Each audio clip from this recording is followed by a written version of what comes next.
어느 날 도심 한복판에 갑자기 개생물체 3마리가 나타나 주명훈이라는 남자를 끔찍하게 구타하고 손바닥에서 빛을 내뿜어 순식간에 그를 불태워 죽여버립니다. 대낮에 도심 한복판에서 벌어진 이 일은 동영상으로 촬영되어 많은 사람들에게 퍼져나갔고 사람들은 충격을 받죠. 한편 사이비 종교 새 진리회의 교주인 정진수 의장은 2012년부터 죄를 지으면 어느 날 천사가 와서 죽을 시간을 예언하고 그 시간이 되면 지옥의 사자들이 나타나서 지옥에서 느낄 고통을 시연한 후 사라진다고 주장해왔습니다.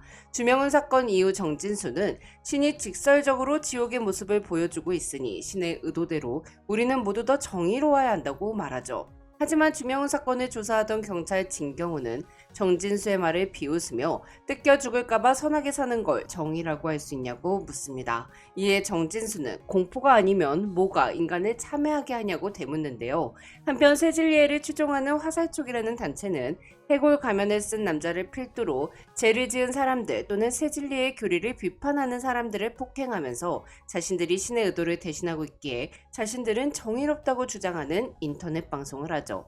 그러던 중 두 아이를 홀로 키우던 박정자는 자신의 생일날 너는 5.15 15시에 죽어 지옥에 간다는 천사의 고지를 받습니다. 이에 박정자는 새진리에게 30억을 받는 조건으로 악마들에게 죽는 장면을 생방송으로 중계하기로 하는데요. 이후 박정자는 민혜진 변호사를 찾아와 자신이 죽은 후 우리 애들이 중계료 30억을 받아 아무도 모르는 곳에 가서 잘 살 수 있게 도와달라고 부탁하죠. 민혜진은 평소 화살촉 피해자들의 변호를 맡으며 새진리회에 반감을 갖고 있었는데요. 민혜진은 시연 중계가 말도 안 되는 일이라고 생각했지만 실제로 시연이 일어날 거라고 생각하지 않았기에 박정자의 의뢰를 받아들입니다. 이후 정진수는 박정자와 계약을 체결했고 방송 전까지 신원을 보호해주기로 약속하죠. 하지만 화살촉에 의해 박정자와 자녀들의 신상 및 박정자가 미혼모로 두 아이의 생부가 다르다는 사실까지 폭로되는데요. 다행히 민혜진이 박정자의 아이들을 캐나다에 있는 자신의 친척집으로 보내 무사히 보호합니다. 5일 뒤 박정자는 예정대로 지옥의 사자들에 의해 죽게 되었고 이 모습은 지상파 3사 방송국을 통해 생방송되며 수많은 사람들을 충격에 휩싸이게 만들죠. 박정자 시연 이후 정진수는 뉴스 인터뷰를 통해 신의 의도는 인간이 더 정의로워야 한다는 것이니 더 이상 악을 방치해서는 안 된다고 주장하고 새로운 세상에 오신 여러분 환영합니다 라는 말을 남깁니다. 한편 경찰 진경호는 6년 전 아내가 살해당한 후 딸 희정이와 함께 살아가고 있는데요. 희정은 살해범이 법의 처벌을 받고 사회에 복귀해서 잘 살고 있는 것을 견딜 수가 없었습니다. 이에 정진수와 함께 출소한 살인범을 납치해 살아있는 채로 불가마에 넣어 태운 후 인근 폐 비닐하우스에 탄 시신을 유기하죠. 이후 진경호는 살인범을 죽인 것이 정진수라는 것을 눈치챘고 정진수가 알려준 폐건물로 정진수를 찾아가는데요. 사실 그날은 정진수가 시연을 당하는 날이었습니다. 정진수는 고등학생 때 앞으로 20년 후 지옥에 간다는 예언을 들었는데요. 이후 정진수는 자신과 비슷한 사례를 미친 듯이 찾아다녔어요. 처음엔 사실이 아니길 바라면서 나중엔 단 하나의 예외를 찾으려고 말이죠. 정진수는 예언을 들은 후로 죄를 지을지도 모른다는 공포와 끔찍한 고통에 대한 공포 속에서 20년간 살았습니다. 정진수는 그런 공포 때문에 더 바르게 살 수 있었기에 세상 모든 사람들에게 내가 느낀 공포를 선사하고 싶었죠. 공포는 세상을 전보다 훨씬 더 정의롭게 만들 거라고 생각했어요. 정진수는 진경훈에게 당신의 자율성의 세상을 맡기겠다며 두 가지 선택권을 주는데요. 첫 번째는 그것들이 몰려와 정진수를 죽이는 순간을 찍어서 세상에 공개하고 사람을 죽인 딸을 체포하여 당신이 생각하는 인간에 의한 정의로운 세상을 만들어가는 것. 두 번째는 그것들에게 죽임당한 내 시체를 치우고 내 죽음에 대해 그냥 입 닥치고 살면서 내가 마련한 세상을 희정씨랑 자유롭게 누리고 사는 것. 딸을 범죄자로 만들 수 없었던 진경우는 결국 입을 닫았습니다. 한편 변호사 민혜진은 박정자의 아이들을 도왔다는 이유로 신상이 털려 캐나다로 도피하려던 중 김정칠 목사라는 사람으로부터 정진수가 20년 전 고지를 받았다는 제보를 받습니다. 하지만 이는 정진수의 함정이었습니다. 정진수는 김정칠에게 민혜진의 제거를 부탁하며 새진리의 2기 의장 자리를 약속했죠. 이에 민혜진은 화살촉에 의해 어머니를 잃게 되고 자신 또한 이마에 큰 상처를 입은 채 겨우 목숨만 건집니다. 이후 정진수 의장은 공식적으로는 세계 여행 중으로 알려졌고 김정칠이 새진리의 2대 의장이 되었습니다. 4년 후 많은 사람들이 새진리의 교리를 믿게 되었고 고지를 받은 사람들이 지옥에 가는 모습을 생중계하는 새진리의 방송은 시청률 80%대에 육박했죠. 새진리에는 박정자의 집과 더불어 시연이 이루어졌던 곳을 시연 성지로 만들었고 광신도들인 화살촉을 이용해 자신들의 교리에 반대하는 사람들을 폭행하고 처단했습니다. 사람들은 천사가 자신 앞에 나타나 죽음을 고지하지 않을지 걱정하며 살았고 고지를 받은 사람들은 죄가 알려지는 두려움과 수치심을 이기지 못하고 아무도 보지 못하는 곳에서 시연을 맞으려고 하거나 시연되기 전 스스로 목숨을 끊기도 했어요. 또한 주변에 누군가가 화살촉이 아닐지 의심하며 새 진리회에 굴복했죠. 반면 살아남은 민혜진은 시연당한 사람들의 가족과 화살촉에게 원한이 있는 사람들을 모아 소도라는 단체를 만들어 고지받은 사람들을 새 진리회한테 발견되기 전에 증발시켜 불명예스러운 죽음을 맞이하지 않도록 돕고 유가족들이 낚인 찍히는 것을 막고 있었습니다. 한편 출산한 지 얼마 되지 않은 송소연은 신생아 집중치료실에 누워있는 자신의 아이에게 천사가 나타나 죽음을 고지하는 것을 보게 됩니다. 신생아가 고지를 받았다는 얘기는 없었기에 송소연은 자신이 죄인을 낳은 거냐며 죄책감에 고통스러워하고 송소연의 남편인 배영재는 아이를 살릴 방법을 찾기 위해 소도에 연락하죠. 민혜진은 고지나 시연이 죄인들에게만 일어난다는 건 새진리의 거짓말이며 이 일들은 누구에게나 일어날 수 있는 초자연적 원인에 의한 재난에 가까운데 그런 무작위적인 현상에 정진수가 신의 의도를 덧씌웠다고 생각하고 있었습니다. 또한 4년 전 자신이 박정자의 시연을 적극적으로 말리고 정진수의 정체를 더 빨리 알아챘더라면 이따위 세상이 만들어지지 않았을 거라며 자책했죠. 그래서 민혜진은 배영재의 아기가 고지를 받았다는 사실을 듣고는 새진리의 교리에는 원죄나 대속 같은 개념이 없으니 무결점인 신생아의 시연을 중개하여 새진리의 말이 모두 헛소리임을 밝히자고 제안합니다.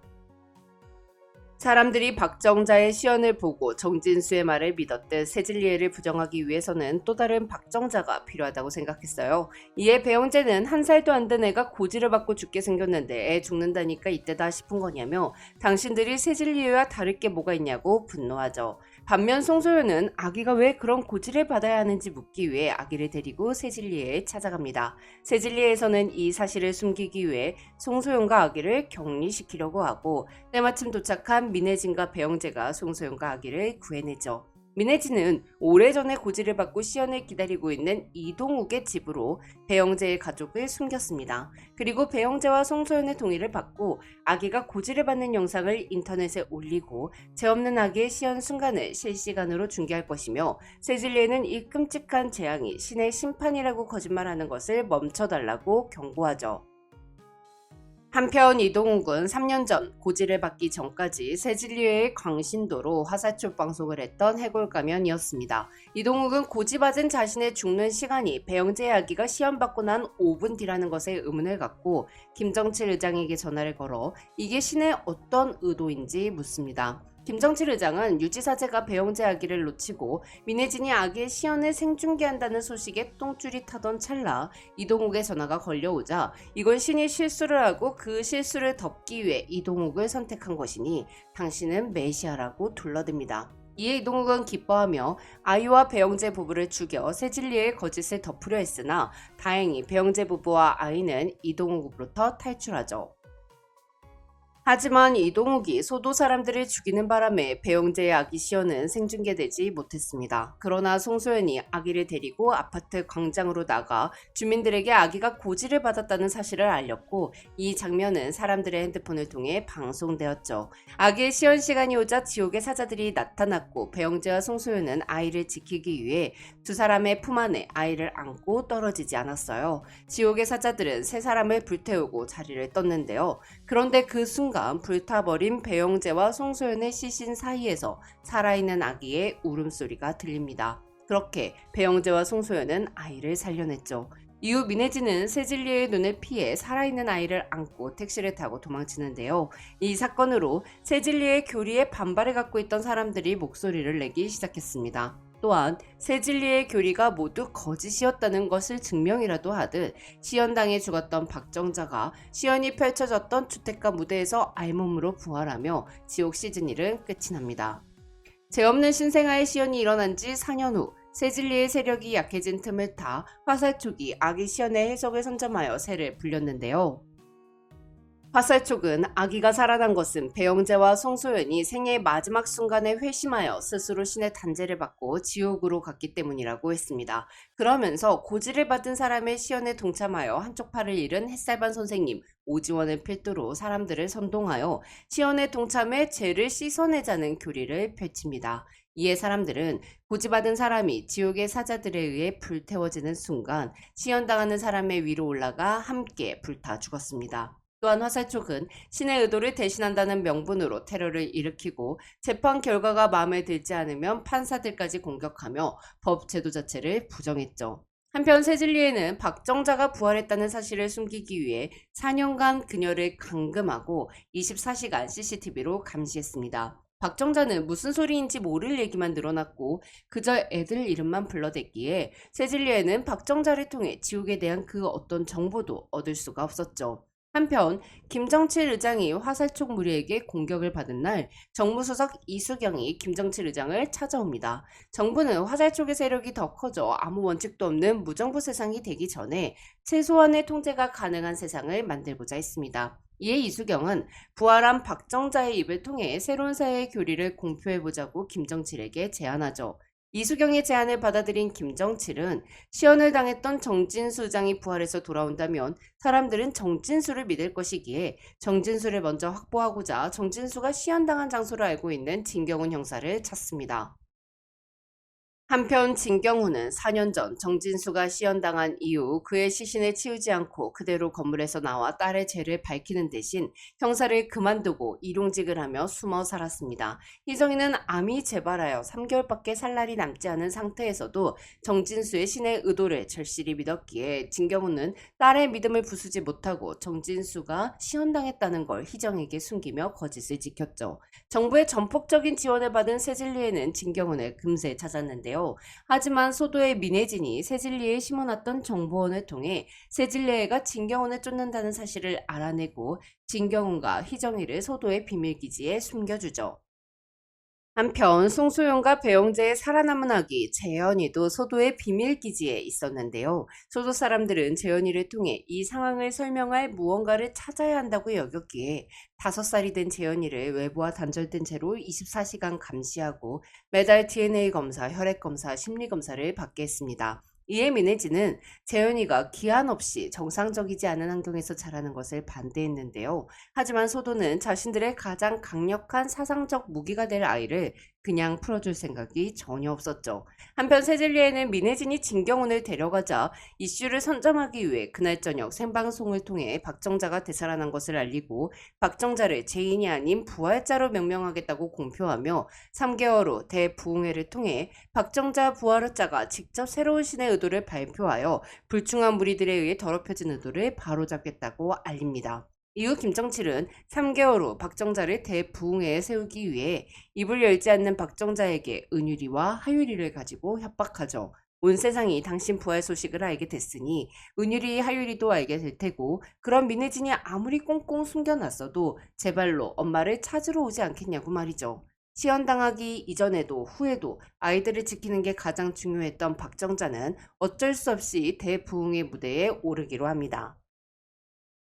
한편 되살아난 박정자는 타인의 죽음의 순간을 볼 수 있는 능력을 갖게 됐는데요. 박정자는 김정칠에게 화려하고 아름다운 풍경에 봉황 같은 새가 보인다고 말합니다. 세진리의 대국민 방송 이후 소도에서도 부활자들을 확보하려고 하는데요. 소도는 진경훈을 통해 정진수가 어린 시절 살던 보육원에서 시연을 당했다는 것을 알아내고 부활한 정진수를 선점하기 위해 정진수가 시연당한 장소에 24시간 촬영하는 카메라를 설치해두고 천세영이라는 남자를 근처에 살게 하면서 정진수의 부활을 기다리겠습니다. 소도는 정진수가 부활하면 외부 접촉을 차단하고 시연 이후에 어떤 일을 겪었는지 조사를 한다는 부활자 대응 방안을 만들었는데요. 이에 민혜진은 정진수의 기한 없는 구금에 반대 의견을 던지고 박정자 구출권에 대한 논의를 진행하고 싶어 하죠. 하지만 소도의 지부장들은 얻을 이익은 없고 위험은 너무 크다는 이유로 박정자를 구출하는 것에 반대했습니다.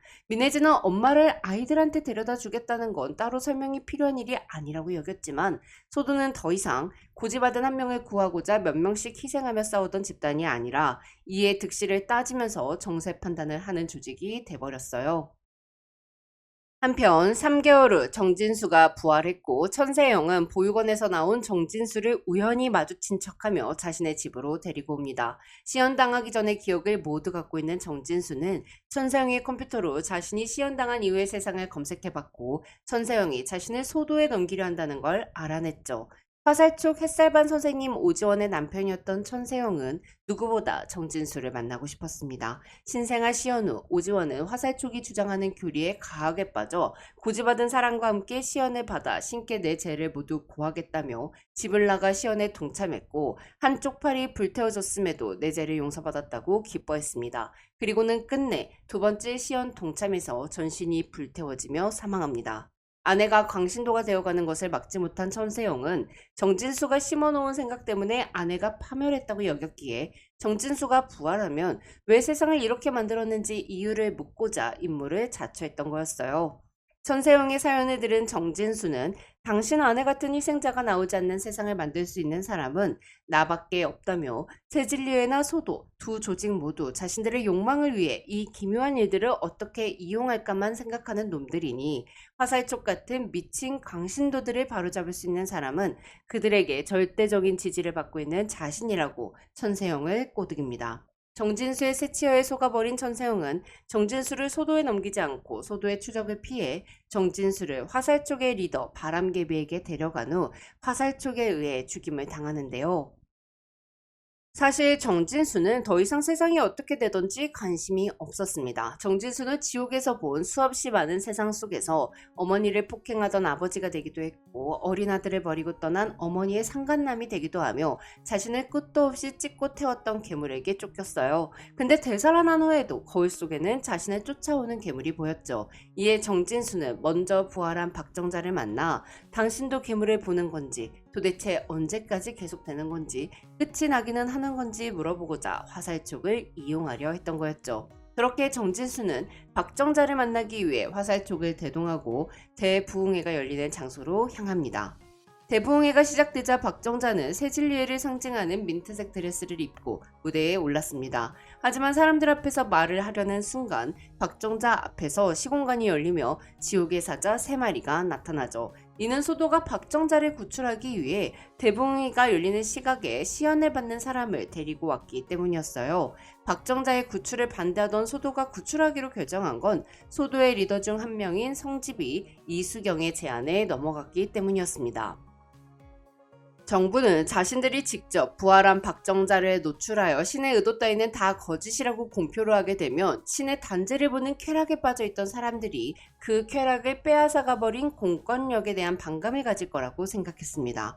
그렇게 정부는 이 현상이 인간의 행위와 관련 없다고 공표를 하는 대신 통제가 가능한 두 가지 대립된 생각이 끝없이 싸우는 세상을 만들고 싶었죠. 그래서 박정자를 갖고 있는 세질리의 힘이 커지지 않도록 성집을 통해 소도에서 박정자를 탈취해달라고 요구했어요. 그렇게 세질리에는 박정자의 말을 갖고 소도는 박정자의 몸을 갖게 만들어 세질리와 소도가 서로를 견제하게 만들고 법과 제도 자체를 부정하고 있는 화살촉을 일망타진하고자 한 거죠. 이수경의 말에 넘어가 버린 성집은 혜진에게는 이 사실을 숨긴 채 고지를 받은 사람을 희생시켜 박정자를 탈취할 계획을 세운 거였습니다. 괴물이 나타나자 김정칠은 박정자를 데리고 분당 안으로 도망쳤는데요. 이에 화살촉은 방송을 통해 정진수가 돌아왔음을 알리고 정진수는 박정자 부활자를 만나 새로운 의도를 여러분께 전하고 싶으니 앞으로 박정자를 데리고 와달라고 말하며 대부흥에 온 화살촉들을 움직이게 만들죠. 한편 소도의 성집에게 박정자 탈취를 부탁했던 이수경은 김정칠을 돕는 것처럼 위장하고 성집에게 김정칠의 위치를 알려줍니다.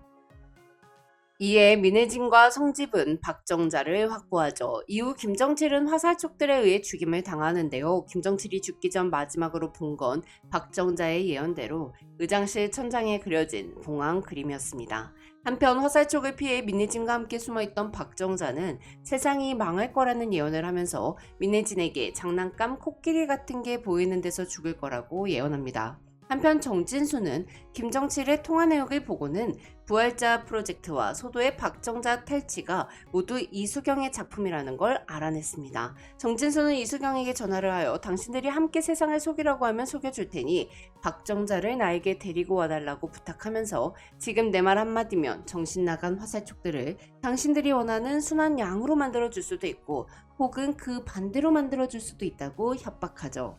이에 이수경은 민혜진과 박정자의 위치를 정진수에게 알려줍니다. 사실 이수경에게는 캐릭터를 가진 주인공이 필요했던 거였기에 꼭 박정자가 필요했던 건 아니었습니다. 주인공은 정진수가 되어도 괜찮았죠. 그렇게 정진수는 주차장에서 차를 타고 빠져나가려던 박정자 앞에 섰는데요. 정진수는 박정자에게 당신도 그 괴물들이 보이는지 혼란스럽지 않은지 묻습니다. 이에 박정자는 나는 괴물이 보이지 않는다며 나는 그 수많은 세계 속에서 항상 은유리 하유리 엄마였기에 혼란스럽지 않았다고 답하죠. 또한 당신의 지옥과 나의 지옥은 다른 듯 하다며 그 괴물은 당신 뒤에 있는 게 아니라 당신 안에 있는 거라고 답합니다. 그리고 그 순간 정진수는 자신을 쫓아다니던 괴물로 변해버려요. 사람의 마지막 순간을 보는 능력을 갖게 된 박정자가 본 정진수의 마지막은 지옥의 사자, 즉 괴물의 모습이었죠. 정진수가 괴물에게 먹혀 괴물이 돼버리는 모습은 바람개비의 인터넷 방송을 통해 실시간으로 생중계되었고 사람들은 8년 전 박정자의 시연을 처음 봤을 때와 마찬가지로 충격에 빠져버렸습니다. 하지만 이수경은 정진수에 대한 권위, 상징성, 이 모든 게 무너졌기에 세질리에와 화살촉을 동시에 무력화시킬 수 있는 절호의 기회라고 기뻐하는데요. 그 순간 이수경이 2년 후 죽게 된다는 고지를 받고 전국적으로 동시다발적으로 사람들이 고지를 받게 되면서 세상은 혼란에 빠져버립니다. 한편 박정자를 데리고 세질리의 본당에서 탈출한 성집은 민혜진이 박정자를 아이들에게 데려다 주겠다는 뜻을 굽히지 않자 민혜진을 향해 총을 쏘려 했습니다. 그 순간 민혜진은 박정자의 예언 덕분에 총알을 피하고 성집으로부터 박정자를 지키고 자기 자신도 지켜내죠. 이후 한 남자가 박정자를 데리러 오는데요. 박정자는 민혜진에게 저 남자는 믿을 수 있는 사람이냐고 묻고 이에 민혜진은 앞으로 당신이 유일하게 믿을 수 있는 사람일지도 모른다고 답해요. 박정자를 데리러 온 남자는 8년의 세월이 흘러 성인이 된 그녀의 아들 은율이었습니다. 이후 혜진은 소도 사람들에게 우리 세상은 이제 새로 시작될 것이니 각자 원하는 세상으로 가라는 말을 남기며 소도의 비밀기지에 갇혀있던 제이의 손을 잡고 밖으로 나옵니다. 박정자는 민혜진에게 세상이 멸망할 테니 지금 당신이 하고 싶은 일을 하라고 했었는데요. 민혜진이 하고 싶었던 일은 재현이에게 딸을 구한 부모님의 이야기를 해주어 엄마 아빠가 재현이를 얼마나 사랑했는지 알려주고 그 얘기가 끝나고 나면 재현이의 엄마가 되어주는 것이었어요. 이후 지옥 시즌2는 신생아였던 재현이가 시연을 당했을 때 엄마 아빠가 감싸놨기에 타지 않았던 것이 아니라 불에 탄 이후 부활을 했던 것임을 알려주며 끝이 납니다. 지옥 줄거리는 여기까지고요. 결말 해석이 궁금하신 분들은 위의 영상을 시청해주세요. 감사합니다.